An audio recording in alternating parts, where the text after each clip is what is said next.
அமலாக்கத்துறை வந்து தாவேக்கால இருக்கிற 2 நிர்வாகிகளுக்கு சம்மன் அனுப்பியிருக்காங்க. தேர்தல் நேரத்தில் இது போல சம்மன் அனுப்புறது அமலாக்கத்துறை யாரு தாவேக்கால இருக்காங்க தெரியல. அமலாக்கத்துறை வந்து இன்னைக்கு பிஜேபியினுடைய ஒரு தேர்தல் யுக்தியா அது பயன்படுத்தப்படுறாங்க. யார் வந்து அவங்கள எதிர்த்து பேசுறாங்களோ அவங்கள வந்து அமலாக்கத்துறையை வச்சு ஒரு மிரட்டுறது. அவங்கள்ட்ட இருக்க 3 ஆயுதம் வந்து நீதிமன்றம், அமலாக்கத்துறை, இன்னொன்று வருமான வரித்துறை. இது 3 வச்சு தான் அவங்க வந்து இன்னைக்கு ஒவ்வொரு மாநிலத்தினுடைய அவர்களை எதிர்த்து இது பண்ற கட்சிகளை எல்லாம் இன்னைக்கு மிரட்டிக்கிட்டு இருக்காங்க.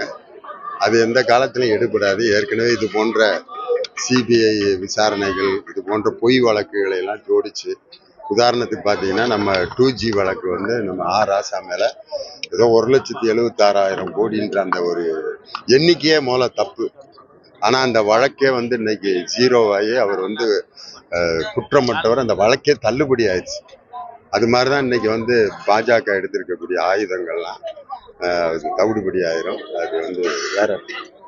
பாஜகல இருக்கிறவங்க தமிழ்நாட்டுக்கு நிறைய நிதி கொடுத்திருக்காங்க. பாஜக திமுக தான் இல்லைன்னு சொல்றாங்க ஒரு குற்றச்சாட்டு.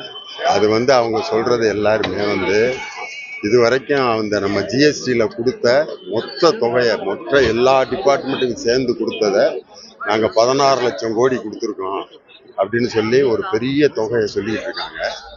ஆனால் இதுவரைக்கும் இந்த கல்விக்கு கொடுத்த அந்த 2750 கோடியை இதுவரைக்கும் ஒதுக்கலைங்கிறத அவங்களே ஒத்திக்கிட்டாங்க. முக்கியமா சின்ன தொகையை வந்து ஏதோ காமிச்சிட்டு ஏற்கனவே ஒரு 10 வருஷமா தொடர்ந்து கொடுத்ததை மொத்தமா பெருக்கி போட்டு இவ்வளவு கொடுத்துருக்கோங்கிறத ஒரு மிகைப்படுத்தி அதை வந்து மக்கள்கிட்ட ஒரு பொய்யான தகவலை சொல்றாங்க. அதனால அது மக்களுக்கு நல்லாவே தெரியும். அதனால இதை வந்து எளிமையா நம்ம நிதித்துறை அமைச்சர் சொல்லிட்டாரு. நம்ம கொடுக்குற 1 ரூபாய்க்கு நமக்கு வந்து 26 பைசா தான் திருப்பி தர்றாங்க.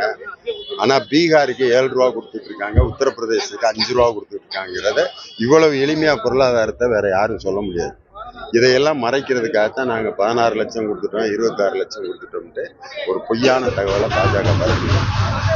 செய்திகளை உடனுக்குடன் தெரிந்து கொள்ள கீழ்கண்ட கேபிள் மற்றும் டிடிஹெச் நெட்வொர்க்குகளில் எம்நாடு செய்தி தொலைக்காட்சியை காணுங்கள். பாதகம் செய்பவரை கண்டால் நாம் பயம் கொள்ளலாகாது பாப்பா. மோதி மிதித்து விடு பாப்பா, அவர் முகத்தில் உமிழ்ந்து விடு பாப்பா. அண்மை செய்திகளை உடனுக்குடன் தெரிந்து கொள்ள இணைந்திருங்கள் எம்நாடு தொலைக்காட்சியுடன்.